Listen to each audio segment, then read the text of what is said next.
प्याज की फसल 70 दिन में तैयार करने का सीक्रेट तो ये है कि आप प्याज की पौधरोपण ना करके यदि डायरेक्ट फील्ड पर कांदियों को लगाएंगे और खासकर इन कांदियों को यानी रोप को तैयार करने के लिए या फिर कांदियों को तैयार करने के लिए जो रोपा तैयार किया जाता है दोस्तों वह जनवरी महीने पर लगाया जाता है और खरीफ सीजन के लिए खासकर अगस्त से लेकर सितंबर महीने पर यदि आप कांदियों को लगाएंगे तो आप 70 से 75 दिन में आसपास में अब प्याज जो है वह तैयार हो जाएगा। यानी बहुत ज़्यादा बरसात होती है और पौध तैयार नहीं हो पाता है। उस समय यदि डायरेक्ट हम कांदियों को अगस्त सितंबर महीने पर लगा देते हैं तो जो प्याज है वह बहुत जल्द ग्रो ले लेती है और बहुत ही जल्दी विकास हो जाता है। कंद का जो साइज है वो बहुत अच्छा होता है। इस प्रकार यदि आप 1 एकड़ में आप कांदियों को अगर लगाते हैं तो 6 कुंटल से लेकर 8 कुंटल कांदियों की जरूरत आपको 1 एकड़ में पड़ेगी और कांदी आप घर पर तैयार कर सकते हैं।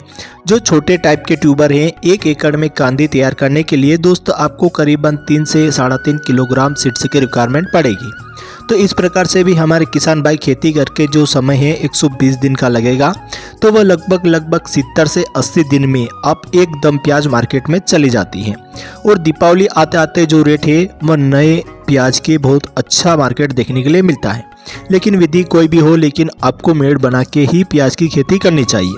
तो ये जानकारी भी आपको मिलेगी प्लस आपको रवि सीजन में जो प्याज का कंद है उसकी चमक साइज शेप क्वालिटी और उत्पादन निकालने के लिए आपको कौन सी वैरायटी का चुनाव करना चाहिए और थ्रिप्स जलेबी रोग पल्पल ब्रोच और खासकर जो गिनी चुनी बीमारी आती है दोस्तों और प्याज की फसल को प्याज के कंद को बर्बाद करने के लिए पूरी कोशिश करती हैं। तो इस वीडियो के माध्यम से प्याज की फसल पर लगने वाली बीमारी उनका समाधान और इलाज और खासकर और सबसे बड़ा जो टॉपिक है नव न्यूट्रिशन की हमें बुआई के समय कौन सी खादों का प्रयोग करना चाहिए इस वीडियो के माध्यम से हम बात करेंगे। विस्तार से जानकारी संपूर्ण टॉपिक को माध्यम में रखकर कि कैसे आप कंद का विकास कर सकते हैं। तो इसके लिए हम सीक्रेट जानकारी आपको शेयर करने वाले हैं ताकि आप भी प्याज की फसल से एक अच्छी उपज एक अच्छा उत्पादन आप निकाल सके। दोस्तों सबसे पहले बात करते हैं यदि आपने अभी तक चैनल को सब्सक्राइब नहीं किया है तो सबसे पहले जानकारी के लिए सबसे पहले हमारे चैनल को सब्सक्राइब करिए और बेल आइकन को प्रेस कर दीजिए ताकि इसी प्रकार की नॉलेजेबल जानकारी आपको सबसे पहले मिलती रहे। तो सबसे पहले बात करते हैं बेसल डोज यानी जब आप खेत की तैयारी कर रहे हो उसी समय यदि आप ठीक तरीके से खेत की तैयारी करते हैं 1 से 2 बार कल्टीवेटर चलाइए। मिट्टी जितनी ज़्यादा बुरबुरी रहेगी बेड बनाने में उतनी आसानी होने वाली है। दोस्तों जब आप तैयारी कर रहे हो तो न केवल मिट्टी और बुरबुरी होनी चाहिए, पाटा लगाकर खेत को एकदम समतल कराइए और उत्तम जल विकास का प्रबंध होना चाहिए। खासकर मिट्टी अच्छे से बुरबुरी करा लीजिए। जब आप खेत की तैयारी कर रहे हो तो उस समय जो खाद है खासकर मुख्य पोषक तत्व nitrogen phosphorus potassium sulphur calcium इन पोषक तत्वों की पूर्ति करेंगे। तो यकीन मानिए दोस्तों लिख कर ले लीजिए, आपकी जो पैदावार है उसको मतलब कोई नहीं घटा सकता। तो कौन कौन से खाद का प्रयोग करना चाहिए आइए समझते हैं। जानकारी प्रति एकड़ की दर से साझा करेंगे। तो 1 एकड़ में जो आपको खाद लेना है 1846 DAP खाद आपको 50 किलोग्राम लेना है। जी हाँ दोस्तों SSP सिंगल सुपर फास्फेट उर्वरक खाद जो दानेदार फॉर्म में आती है 50 किलोग्राम लेना है और इसके साथ में MOP न्यूट्रिएंट और पोटास 60% वाली 25 किलोग्राम लेना है। जी हाँ दोस्तों इसके साथ में मिक्स करना है यूरिया खाद केवल 20 किलोग्राम। और आप जिम्स का प्रयोग जरूर करें प्याज की फसल पर। आप ज़्यादा से ज़्यादा सल्फर की पूर्ति करेंगे तो पूरी दुनिया पर मार्केट पर अगर सबसे सस्ता सल्फर कहीं पर है तो वो जिम्स में है। बहुत ही सस्ते दाम में जिम्स आता है। तो 1 एकड़ में 25 किलोग्राम कम से कम प्रयोग करना चाहिए, बहुत ही सस्ता है। कहीं पर वाइट ग्राफ की या सफ़ेद इल्लट की समस्या देखने को मिलती है तो आप कायरोफुरान यानी क्लोरोप्राउड या फिर रिजेंटा दानेदार ले लीजिए 3 किलोग्राम। इन सभी को ठीक तरीके से मिक्स करना है। और कहीं आपके पास सस्ते में गोबर की खाद सड़ी पक्की गोबर की खाद है तो 1 से 2 ट्राली पूरे खेत में बिखेर दीजिए। इन सभी को जिसके नाम हमने बताए हैं इन खादों को मिक्स करके 1 एकड़ में आप देंगे तो इसके बाद मिट्टी अच्छी बुरबुरी होनी चाहिए। उसके बाद में हल्की हल्की बेड बनाइए एवं मेड़ पर आपको डबल लाइन पर पौधरोपण करना चाहिए। आपको बेड से बेड की दूरी यानी मेड़ से मेड़ की दूरी आपको रखना है 16 इंच से लेकर 18 इंच, और जब आप पौधरोपण करें उस समय प्लांट से प्लांट की जो दूरी है वह 4 इंच रखनी चाहिए। एवं बेड से डबल लाइन मेड़ से थोड़ा 4 अंगेल ऊपर आपको पौधरोपण करना चाहिए। और जितनी छोटी छोटी क्यारियाँ रखेंगे 1 एकड़ में इतने भागों में डिवाइड करेंगे, सिंचाई करने में आपको उतनी ही आसानी होने वाली है। तो इस प्रकार से आपको बुआई के समय यानी पौधरोपण के समय आपको खाद देना चाहिए। इसके अलावा सबसे ज़्यादा ज़रूरी है वैरायटी यानी किस्म। तो देखिए रवि सीजन के लिए पंचगंगा जो वैरायटी आती है दोस्तों सर्वोपरि ही अच्छा उत्पादन देखने के लिए मिलता है। इसके अलावा एलोवेरा चाइना किंग को भी आप लगा सकते हैं। इसके अलावा एलोवेरा गुलाबी प्याज को आप लगा सकते हैं। इसके अलावा प्रशांत फुरसंगी को भी आप लगा सकते हैं। तो इन किस्मों को आप लगाकर अच्छा उत्पादन आपको देखने के लिए मिलेगा।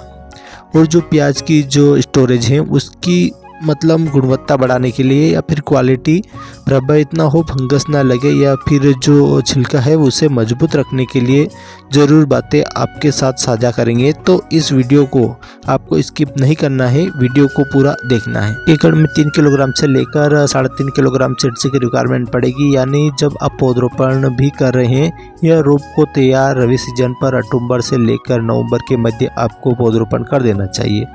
और पौधा तैयार करने के लिए कम से कम दोस्तों आपको 40 से 45 दिन का समय चाहिए। नर्सरी जब आप तैयार कर रहे हैं तो जिस जगह आप नर्सरी तैयार कर रहे हैं ठीक तरीके से खेत की तैयारी करा लीजिए। और गोबर की खाद DAP, SSP, सल्फर का प्रयोग आपको जरूर करना चाहिए। यहाँ जब आप नर्सरी तैयार कर रहे हैं तो इस हिसाब से आपको ध्यान में रखना चाहिए कि पौधरोपण करना चाहिए। उसके बाद में प्याज की फसल पर सिंचाई किस प्रकार से करें। प्याज की फसल पर जो आप चौपाई कर रहे हैं तो रोपण कर रहे हैं तो रोपण करने के बाद अच्छे तरीके से आपको सिंचाई करनी चाहिए। हल्की हल्की सिंचाई करके देखिए। प्याज की फसल पर मध्यम सिंचाई की आवश्यकता होती है। देखिए सिंचाई तो आपको प्रॉपर करना है लेकिन हल्की हल्की सिंचाई करेंगे तो जो वाटर मैनेजमेंट है, पौधा न्यूट्रिशन को जो डेवलप होता है वह अच्छे तरीके से होता है। तो न्यूट्रिशन को भी अच्छे तरीके से अपलेट कर पाएगा। तो प्रॉपर न्यूट्रिशन की पूर्ति करिए, प्रॉपर खाद दवाई के साथ में हल्की सिंचाई करिए, पैदावार अच्छी बढ़ेगी। जो अगला जो टॉपिक है स्प्रे शेड्यूल। तो देखिए हमारी प्याज की फसल पर कुछ ऐसी गिनी चुनी बीमारी होगी जो काफ़ी ज़्यादा क्वालिटी को प्रभावित करती है। तो आइए समझते हैं वो कौन सी बीमारी है, समस्या है, फंगस है जिसको हम आसानी से कंट्रोल और रोकथाम कर सकते हैं। यानी हमें सही समय पर सही दवाई का नॉलेज रहेगा तो वाकई में हम अच्छी पैदावार निकाल सकते हैं। प्याज की फसल पर लगने वाले मुख्य समस्या जलेबी रोग है, थ्रिप्स है, झुलसा है, पल्पल ब्रोज है, कंद है, गलन है यानी पाउडरी मिल्यूड है, लिप स्पॉट है, रूट कोट है यानी डाउनी ऑफ की समस्या देखने के लिए मिलती है। और जो भी साइट पर आप फोटो देख रहे हैं यह समस्या आम समस्या है और जो हम बता रहे हैं ये रियल समस्या है। और इनका इलाज उपाय सीधा सीधे स्प्रे शेड्यूल साझा करते हैं। फर्स्ट स्प्रे में हमारी प्याज की फसल रोपाई से 20 से 25 दिन के आसपास की होती है तो उस समय हमको एक स्प्रे जरूर करना चाहिए। यानी पहले सिंचाई करना है, इसके बाद स्प्रे को हम शाम टाइम आपको स्प्रे करना चाहिए। तो जो आपकी बढ़वार है, वनस्पतिक बढ़वार, वेजिटेबल ग्रोथ बहुत अच्छी होगी। तो फर्स्ट स्प्रे में प्रेफिनेव 70% वाली फंगीसाइड हमको लेना है 40 ग्राम। जो प्रोफिनेव है जैसे इंट्राकोल आती हैं इसे आप ले सकते हैं। इसके अलावा रेफिग्रो टॉनिक जो हमारी फसल की बढ़वार के लिए एक अच्छी हरित लवक के साथ ग्रीननेस के साथ बढ़वार बहुत ज़्यादा ज़रूरी है। तो यह टॉनिक बहुत ज़्यादा ज़रूरी है। 30 ml टॉनिक लेना है। और फिर आपको लेना है रोगर यानी डाइमेथोड 30%, इसी आपको 30 ml लेना है। इन तीनों को ठीक तरीके से मिक्स करें। उसके बाद में जब आप स्प्रे कर रहे हैं, क्योंकि प्याज के जो पत्ते हैं यानी बहुत ज़्यादा चिकने होते हैं और गोल आसानी से चिपक नहीं पाता है, तो सिलिकॉन चिप को मिला करके ही आपको स्प्रे करें। और यह जो डोज है ये 15 लीटर की दर से साझा किया है। सेकंड स्प्रे 40 से 45 दिन की फसल होती है, तो उस समय देखिए 40 से 45 दिन की फसल में फंगस और कीटों का प्रकोप देखने के लिए मिलता है। तो देखिए यूपीएल का लांसर गोल्ड 40 ग्राम, तो इमिडाक्लोप्रिड और एसीपेट का कॉम्बिनेशन आता है, तो लांसर गोल्ड आपको ले लेना है। यूपीएल का रोको फंगिसाइड यानी थायोफेनाइट मिथाइल 40 ml लेना है, और सिलिकॉन पाउडर मिलाने के कुछ अलग रिजल्ट आते हैं, तो सिलिकॉन पाउडर 50 ग्राम लेना है। इन तीनों को मिक्स करके सिलिकॉन चिप को मिला करके स्प्रे करें 15 लीटर की दर से। तीसरा स्प्रे आपकी फसल पर छिटकाव स्प्रे करेंगे तो थ्रिप्स का प्रकोप हो चुका होगा और काफ़ी ज़्यादा कीट और फंगस का प्रकोप कुछ ज़्यादा ही देखने के लिए मिलता है। तो ऊपर से सूखने की समस्या भी आने लगती है। 60 से 65 दिन के आसपास की फसल होती है, तो टेबुकोनाजोल 50% प्लस ट्राइक्लोक्सोबिन 25% जो कि WG फॉर्म में आती है 12 ml लेना है, यानी नेटिवो को आप ले लीजिए, या फिर एजोक्सोस्ट्रोबिन 18.2% यानी डेफिकोनाजोल 11.4% जो कि 20 ml लेना है। जैसे इम्यूनास्टार टॉप फंगिसाइड आती है या नेटिवो को, या फिर इम्यूनास्टार टॉप फंगिसाइड, दोनों में से किसी एक को लेना है। और इसके साथ में थ्रिप्स के लिए और कीटों को कंट्रोल करने के लिए स्पोनोटोरम 11.7% SC जो कि डेलीगेट आती है, या फिर लार्गो, दोनों में से किसी एक को 20 ml ले लीजिए। और घड़ार कंपनी की पुलिस 10 ml और सिलिकॉन चिप को 5 ग्राम आपको मिक्स करके स्प्रे करिए। ध्यान रखिए नेटिवो या एमनेस्टा टॉप दोनों में से कोई एक, यानी टेलीगेट और लार्गो दोनों में से किसी एक को आपको स्प्रे करेंगे, तो जो स्प्रे है रिजल्ट है वो बहुत अच्छा आपको देखने के लिए मिलेगा। तो प्याज की फसल पर कंद विकास के लिए एक बहुत ही हील्ड और सिगरेट फार्मूलेशन है। जब हमारी प्याज की फसल लगभग जब आप मान लीजिए यदि आपने पौधरोपण किया है 65 दिन के आसपास की फसल होती है, तो उस समय 200 लीटर पानी लेना है। उसमें पेक्टोबुटाजोल जो कि 23% SC फॉर्म में आती है 80 ml लेना है। 2 किलोग्राम गन्ने का गुड़ पुराने से पुराने मिल जाए, और इसके साथ में आपको मिक्सी करना है NPK 0050। दोस्तों NPK 0050 2 किलोग्राम लेना है और इसको ठीक तरीके से मिक्स कर लीजिए। तो ठीक तरीके से मिक्स कर लिया तो दोस्तों इसके बाद में सिंचाई के साथ में स्प्रे के साथ में नहीं, यानी सिंचाई के साथ में प्रयोग करेंगे, तो जो वाटर न्यूट्रिशन पत्तों पे लगा है, वाटर मेलोड न्यूट्रिशन वह पत्तों पे ना लगे, और कंद का जो विकास है, ट्यूबर का जो साइज है वह बड़ा होगा, और प्याज का ट्यूब क्वालिटी की चमक बढ़ाने के लिए आप चाहे तो 200 लीटर का जो गोल था उसके साथ में 500 ग्राम बोरॉन B20 मिला ले लीजिए, इससे चमक क्वालिटी बढ़ जाएगी। आप चाहे तो बोरॉन और 13045, तो बोरॉन 15 लीटर पानी में 30 ग्राम और NPK 13045 100 ग्राम, तो इसे स्प्रे भी आप कर सकते हैं 70 दिन के आसपास की फसल में, तो अच्छा रिजल्ट देखने के लिए मिलेगा। लेकिन पेक्टोबुटाजोल का जो स्प्रे आप ना करें, इसे सोइल एप्लीकेशन से यदि आप चाहे तो स्प्रे यानी सोइल एप्लीकेशन से चलाएंगे तो इसका रिजल्ट भरपूर पाएंगे। इस हिसाब से आपको ज़रूर काम करना चाहिए।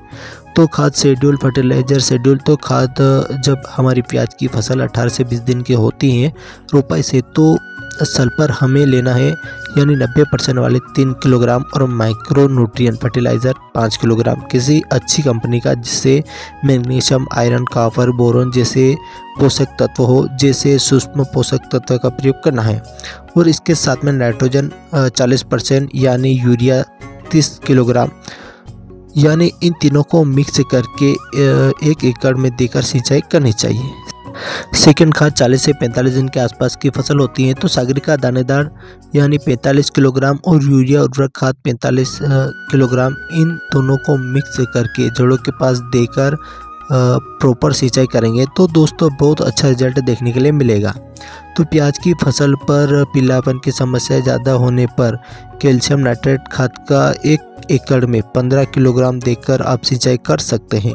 यदि पीलापन की समस्या ज़्यादा बनी है तो फसल बढ़वा नहीं ले रही है, लेकिन प्रॉपर आप सिंचाई करिए, सिंचाई पर विशेष ध्यान रखिए, और प्याज की फसल पर एक अच्छी उत्पादन के लिए न्यूट्रिशन की पूर्ति करिए, तो सिंचाई करिए, एक अच्छा उत्पादन आपको मिलेगा।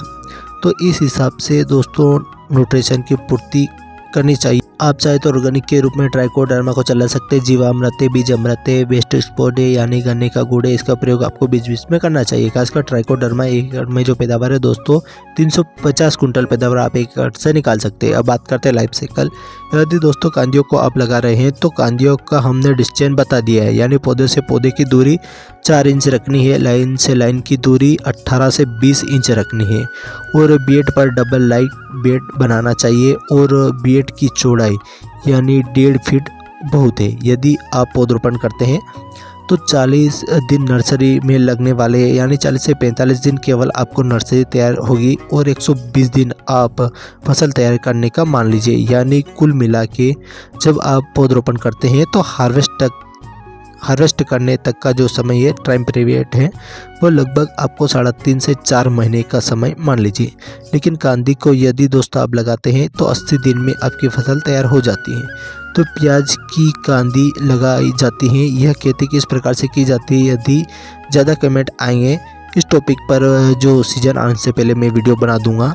और रबी सीजन का समय चल रहा है, रबी सीजन के लिए इसी प्रकार की खेती की जाती है और इस वैरायटी का चुनाव कर सकते हैं।